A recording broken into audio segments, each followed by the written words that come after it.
ఇంట్లో కూర్చొని లెక్కలు రాస్తేనే అయిపోతుంది.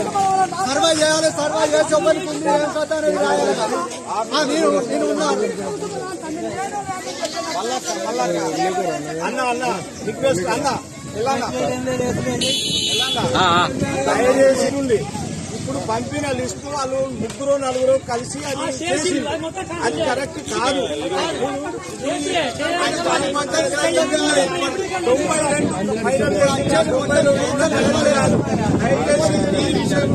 ఎవరు జోక్యం చేసుకునేది లేదు.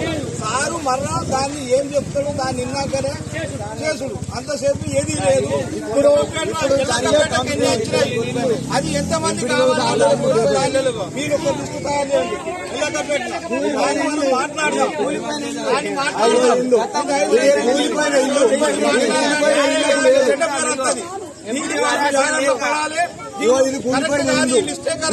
లేవు కానీ వచ్చిన వాళ్ళకు ఇల్లు ఇచ్చిన వాళ్ళకు మాత్రం